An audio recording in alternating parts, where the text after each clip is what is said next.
Gas cylinder की आड़ में आपके साथ कितना बड़ा स्कैम किया जा रहा है, इसका आपको अंदाजा भी नहीं होगा। और इसी स्कैम को हम एक्सपोज करने वाले हैं। मैं एक्सपोज करूंगा इसी स्कैम को। सबसे पहले आप ये वाला वीडियो देखिए। क्या पैसा बचता है इंडक्शन से? महीने का 500 रुपए आपका बच जाएगा अगर आप गैस सिलेंडर से तुलना करो तो। लेकिन बिजली कटा, खाना गया। और कि आपने ऐसे वीडियोस बहुत सारे देख लिए होंगे यूट्यूब पर, जिनमें आपको ये बताया जा रहा है कि किस तरीके से इंडक्शन काफी सस्ता है सिलेंडर से, और सिलेंडर यहाँ पर महंगा बताया जा रहा है। और ऐसे एक वीडियोस नहीं है, जब आप रील्स को स्क्रॉल करोगे ना तो आपको ढेरों ऐसे वीडियोस देखने को मिल रहे हैं जहां पर इंडक्शन को बेटर बनाया जा रहा है, बताया जा रहा है। इसे और लोगों के साथ शेयर भी करना। और ये वीडियो प्रैक्टिकल है, मतलब कि यहाँ पर अगर आप किसी की राय भी लेंगे जो पहले से इंडक्शन का यूज कर रहे थे, तो आपको पता चलेगा कि इंडक्शन उनके, लेकिन इनके पीछे का आपको स्कैम समझने की जरूरत है। सबसे पहले मैं यहाँ पर क्लियर कर दूं कि ये वीडियो कोई भी स्पॉन्सर्ड नहीं है, मतलब इसके लिए मैंने किसी से कोई पैसे नहीं लिए। तो मैं सच्चाई को सामने रख सकता हूँ, बेझिझक सच्चाई को सामने रख सकता हूँ, ये मेरे पास अधिकार है। और ये वीडियो प्रैक्टिकल होने वाली है, ना कि थ्योरेटिकल। तो प्रैक्टिकल अगर आपको समझना है तो इस वीडियो को देखते रहिए। वीडियोस में ये आपको बताने का कोशिश कर रहे हैं कि सिलेंडर महंगा पड़ता है, इंडक्शन सस्ता पड़ता है। तो समझ लेते हैं इसके पीछे का टेक्निकल रीजन। देखो, जो इंडक्शन बाजार में मौजूद है या फिर जिन इंडक्शन को हम इस्तेमाल करते हैं, वो इंडक्शन बेसिकली 2 किलोवाट आवर के होते हैं। मतलब कि 1 घंटे में कितनी यूनिट बिजली ये कंज्यूम करेंगे, ये इनके किलोवाट पर डिपेंड करता है। और जो इंडक्शन होते हैं वो 90% एफिशिएंट होते हैं। वहीं पर अगर आप सिलेंडर को समझोगे तो सिलेंडर को अगर हम इलेक्ट्रिसिटी यूनिट में निकालने का प्रयास करेंगे तो इलेक्ट्रिसिटी यूनिट में सिलेंडर को 200 से 250 वॉट किलोवाट तक का बताया जाता है सिलेंडर को। लेकिन यहाँ पर सिलेंडर में एक लूप होल होता है कि सिलेंडर की एफिशिएंसी जो होती है वो बहुत कम होती है, यानी कि लगभग 40 से 50% की एफिशिएंसी होती है। हालांकि लूप होल इंडक्शन में भी है, वो आपको बताया नहीं जा रहा है, लेकिन मैं आपको वो सच्चाई बताऊंगा। और क्या आपको इंडक्शन क्यों नहीं लेना चाहिए, इस बारे में भी मैं आपको पूरा एक्सप्लेन करूंगा।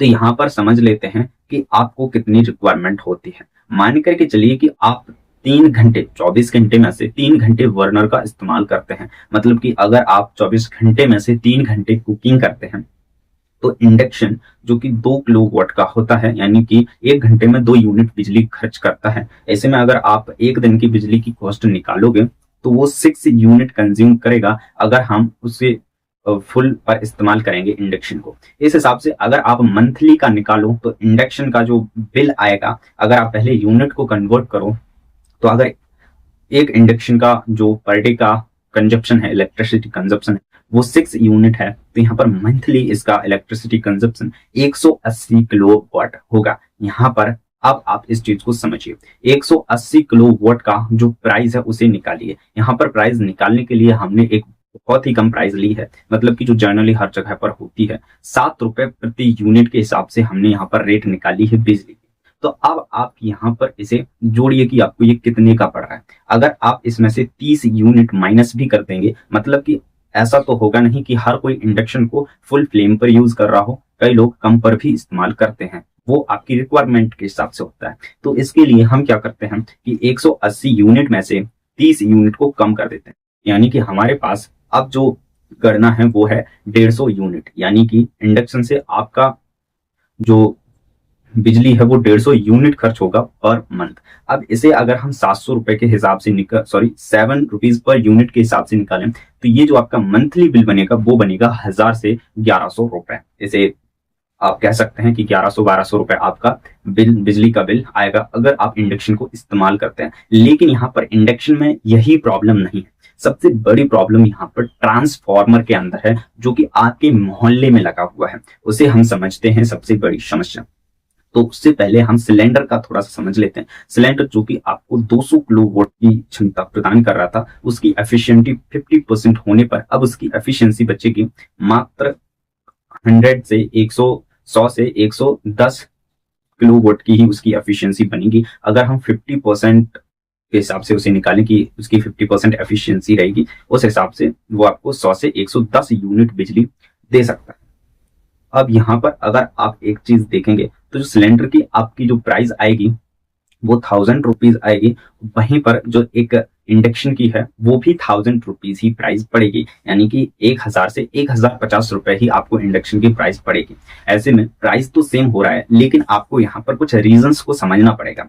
पहला रीजन यहाँ पर है कि आपको इंडक्शन में कोई भी सब्सिडी नहीं मिलती है, जबकि जो आप गैस यूज करते हैं उसके अंदर आपको सब्सिडी मिलती है, जिससे कि वो आपको 600 से 700 रुपए का पड़ जाता है। लेकिन सबसे बड़ी बात यहाँ पर ये भी नहीं है, इस हिसाब से तो आपको इंडक्शन 2 गुना रेट पर पड़ रहा है। लेकिन यहाँ पर अब हम समझते हैं एक सबसे बड़ी प्रॉब्लम जो कि होती है।